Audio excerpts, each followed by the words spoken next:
My Gavanan and well met, I'm Araki Galadirthan, head of Divide and Conquer, and welcome back to the Dorwinion campaign of this Let's Play series. I lead exactly where we left off last time and end the turn straight away.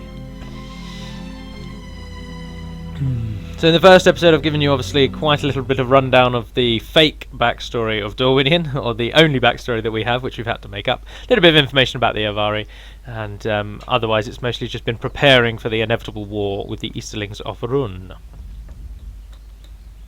Turn times have been going quite swiftly, which is always very enjoyable at the beginning of the game. The turn times fly past. Obviously, as you get longer and longer into the game, they take longer and longer to pass.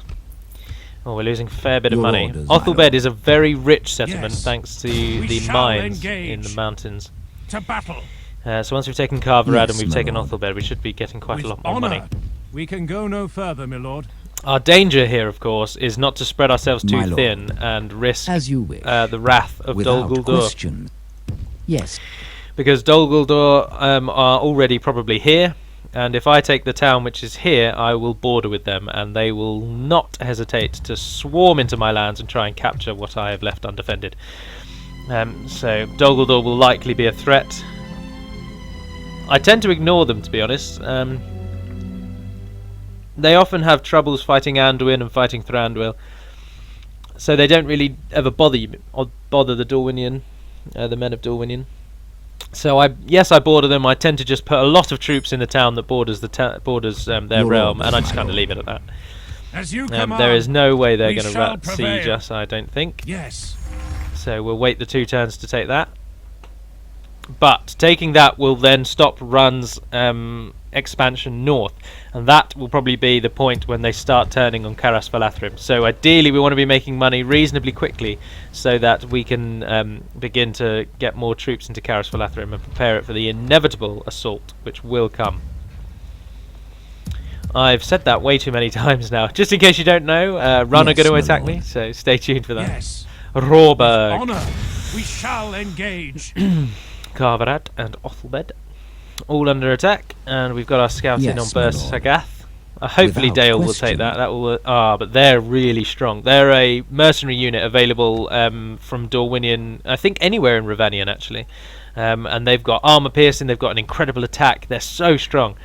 Now, those of you who have been with us for a very, very long time will recognise them because they used to be a Dorwinion unit, but we felt that they weren't really good enough quality, and Dorwinion already had a huge roster, and we couldn't really find a home for them, so we decided, instead of just cutting them because we liked them enough to keep them, we made them mercenary units, because I really like the mercenary feature, and it's not really that expanded upon in Lord of the Rings because there aren't really that many mercenaries. The only real mercenaries would be orcs, raving bands of orcs who'd happily sell their services to other evil factions. But we wanted a few mercenaries for the good factions as well, so we added some where we could. Ravanion is probably the largest roster of mercs available in the game, actually. Mordor and Enedwaith have allied, which is never good. That's because Enedwaith almost always attack Gondor. Mordor already are at war with Gondor, so they have a neutral enemy. They have a the enemy of my enemy is my friend, so they are friends through that. Your order, yes, you'll probably be able to take that on your own, but they will certainly attack. Oh look, here's the elves.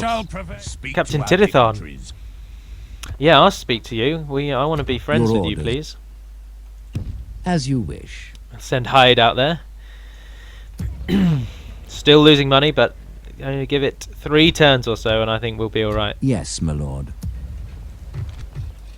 We're just sitting on our borders, daring Dorwinion, daring Run to come and invade.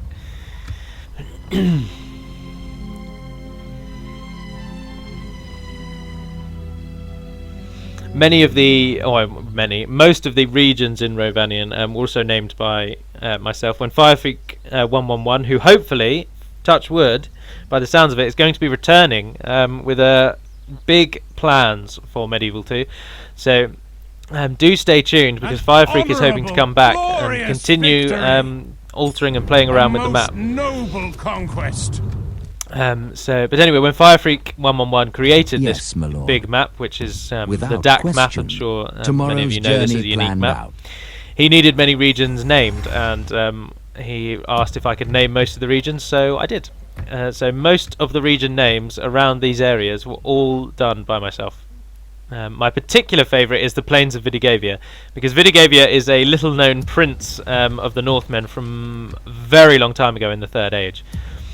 He is the forefather of the Vale of Anduin, and by extension the forefather of the Rohirrim. And he's the first named prince of Ravanion. He doesn't really do very much. His daughter is more famous than him, to be honest, because a king of Gondor called Valakar was sent to live with the Northmen by his father in order to establish a greater peace between the Northmen and the Kingdom of Gondor. And he fell in love with the daughter of Vidigavia. I can't remember her name off the top of my head. But he fell in love with the daughter of Vidigavia, and he married her, and they had children. And there was great unrest in Gondor when his child became the king, because people felt that his blood had been watered down by the lesser blood of the Northmen, and it was a time of real strife. Thranduil's realm's fighting on my side. Does that mean I'm allied to them? Ah, yes, of course, because we sell wine to them, and so we're allied because of that. Which means this battle, I'm hopefully going to try and just let the elves do it all. What's Captain Tirathon got? Woodland Wardens, 2 units of rangers, and some spearmen.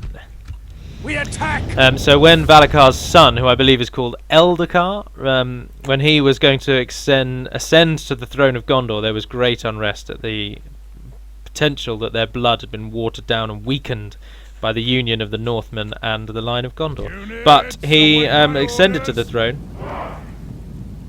I'll talk a little bit more about him actually, because he's got a many people will know of him. Many people who particularly like Umbar should certainly know who Eldakar is, because they will revile him and they will see him as a usurper.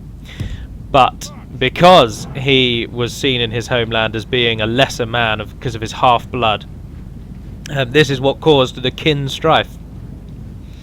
Where many of you may know, if you don't know, I shall inform you, that Castamir, who if you play as the Umbar faction in Divide and Conquer, you'll come across Castamir a lot. He's mentioned a great deal. But Castamir felt that the weaker blood of the Northmen should never be mixed with the royal line of Gondor, and he usurped the throne from Eldakar. And it was only through Eldakar's victorious battles that he managed to keep hold of the throne and oust Castamir, who sailed south to Umbar. We await your command. But not before he had essentially captured all of Pelargir. Many of the citizens joined him. It was a full-on, essentially, civil war. Many people joined with Castamir. They felt he was right. Their blood should not be mixed with these Northmen. And so they sided with him. And naturally, they then essentially sided with... not sided with the men of Umbar, but they fled to Umbar.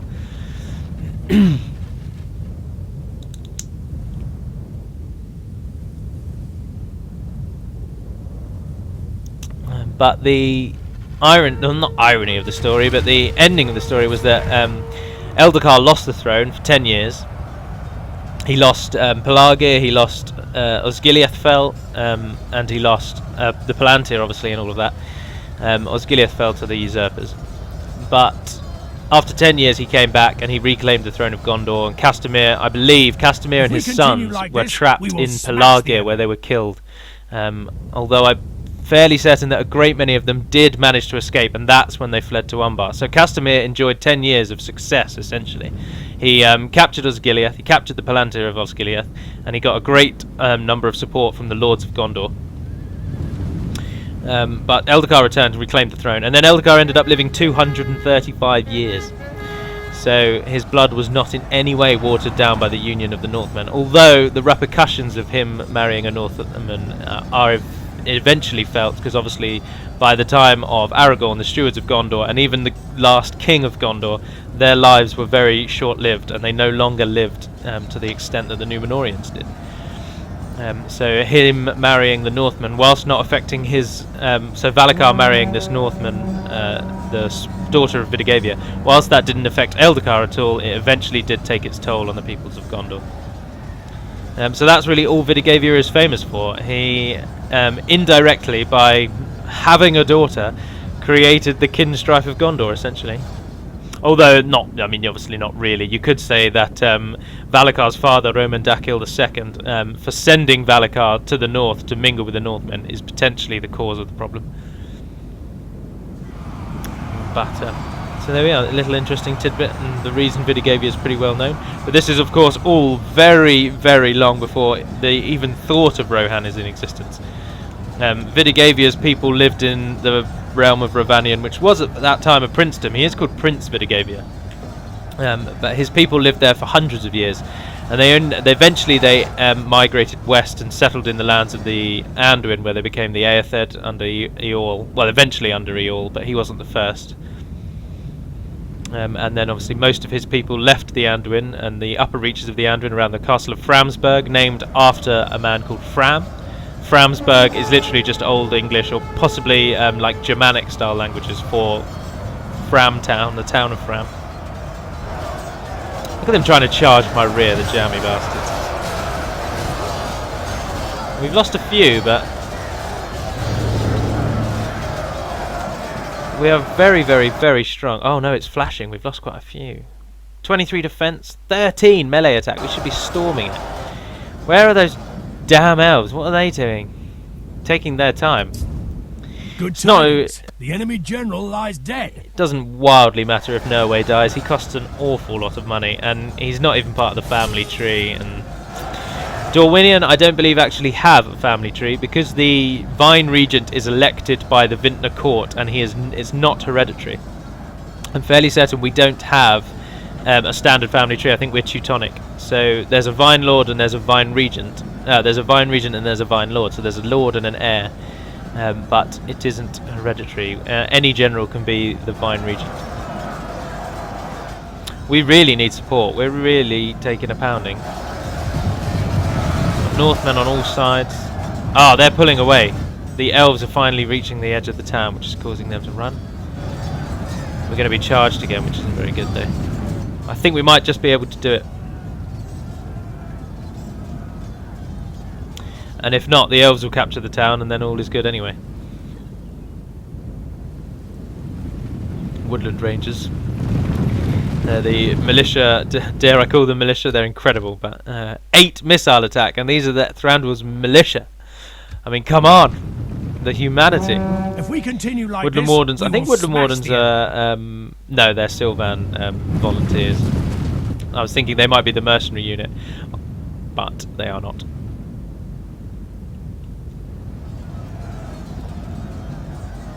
How are we doing now? Well, we've killed almost 50% with just Nurwe, which is good.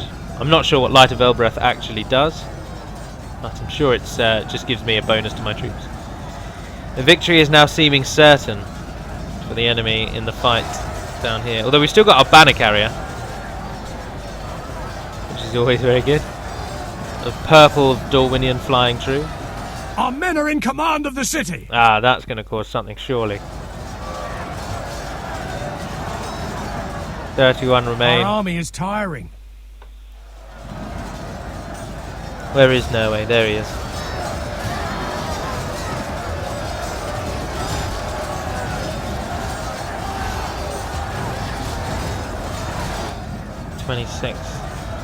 There's still 9 of them. 15 and 9. They look pretty cool though, don't they, Rovanion Riders? I like them quite a lot. What are the elves now doing? Are they finally joining in? Oh, they're charging those spearmen. If we can hold out for 3 minutes, we will win, because the elves will capture the town. And they won't be able to get through the javelin throwers. There's nothing really I can do for Nurwe. They have lost half their men. Either he'll win and we'll win, or he'll die and we'll lose him.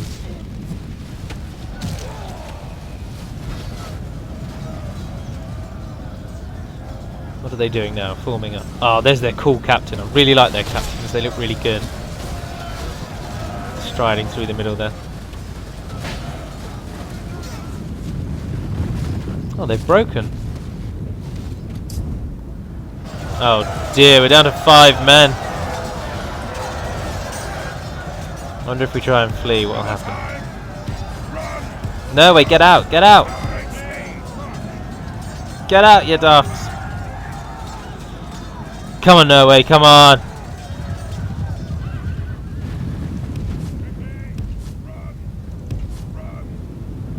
run him round for a minute. Where's your companion? Over there. Get to the support of the elves. There are 2 left. If we can get to the safety of the town, the cavalry will lose their charge bonus. 7 seconds, 4 seconds, 3 seconds. Yes! No way, you demon!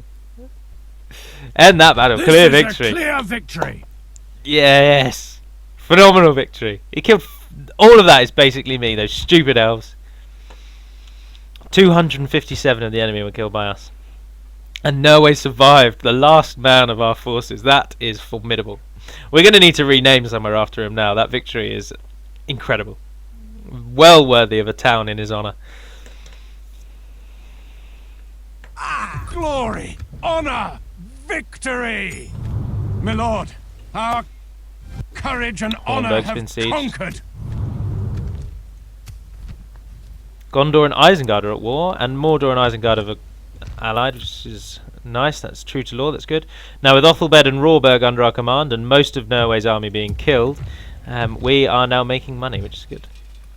Oh, and we can immediately train a unit here. Give it 4 turns. But Rawberg is definitely going to be renamed in his honour.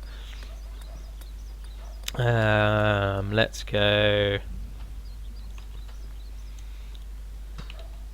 Nurwost, which is the town of Nurwe. Or Nerthur. Ah, Nerthur's much better. That means the victory of Nurwe.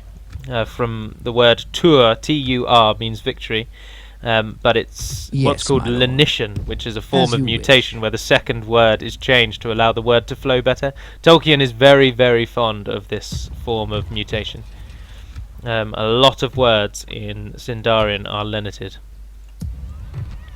Right, we're going to want troops to send out to there to hold that. So, as we can train 2 of you, we'll train 2 of you, and we'll send those 2 out as the garrison. As you wish. We'll make camp here. And I quite like a tower, so head out there and build a tower when we can. Ah, look, runner on their way. It has begun. So T, when it is a second part of a compound word, is lenited with an H after it, so it becomes, instead of Nertur, it becomes Nerthur, which just your mouth can make those shapes easier in a line, and that's the whole point of it. It's not as stop, starty, and jarry as some languages are. Very fascinating, the Sindarin language, entirely created by Tolkien, although it's heavily based on or it's heavily taken from Anglo-Saxon, Welsh and Finnish, I believe, are the 3 big ones that form it. Oh, the forces of Carverad are going to defend themselves. A nice way, I believe, to round off this second instalment of the Dorwinion campaign. Captain Withergold. A couple of units of cavalry. I'm fairly certain they have a missile. Yeah, they're javelins, so we want to bring them down first. Muster your courage. Ah, we get to see our Vine Regent in action. Into battle. Howin. In my last Dorwinion campaign, Howin was 102 when I finished the campaign. He was the greatest general on the face of Middle-earth. He had captured Barad-dûr, and he defeated the forces of Khand and Run. And essentially, I'd named so many towns after him, it had become stupid by the end.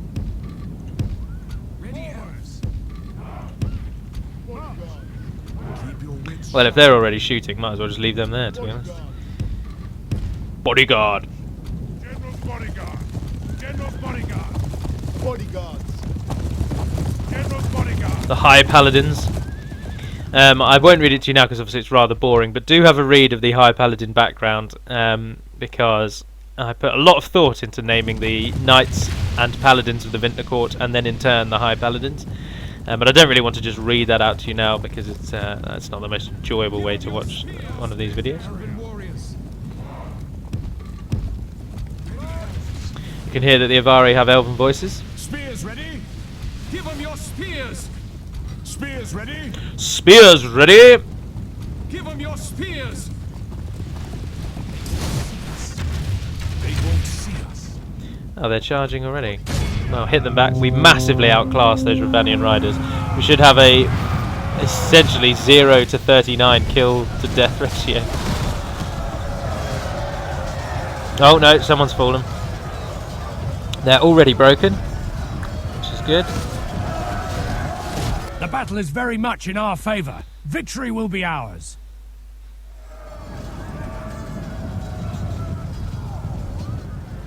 Oh no, the javelin men are hitting the Avari elders.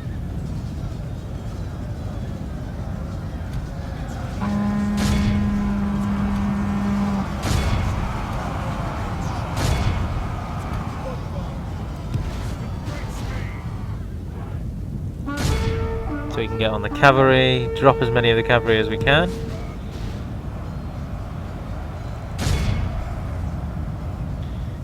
Kill everything that's over there, and then charge into them. The enemy are badly bloodied. Massacre over in the corner there. Men. What about you guys? What happened to you at the end? Oh, keep going, keep going. Give them your spears. Sound victory.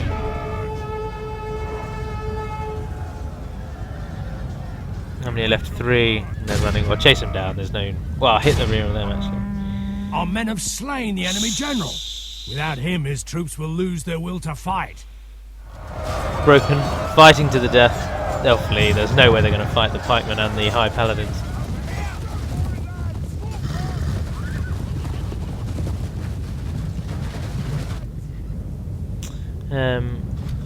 I think that's everyone on this side of the wall captured or dead.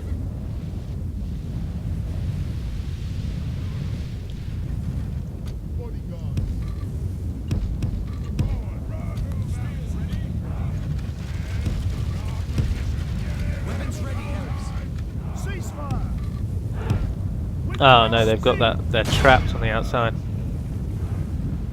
We can finish this very easily.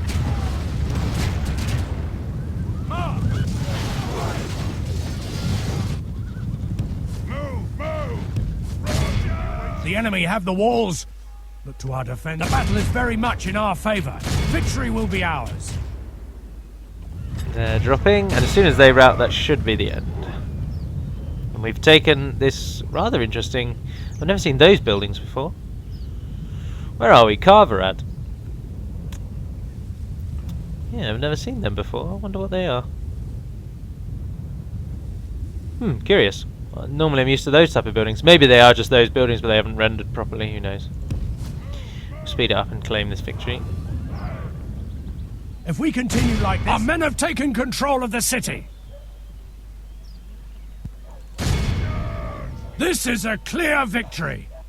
30 men sustained from the Avari Guard, lost 22. High Paladins will regenerate, so that's no issue. And 2 pikemen. 2 pikemen, that's a blow.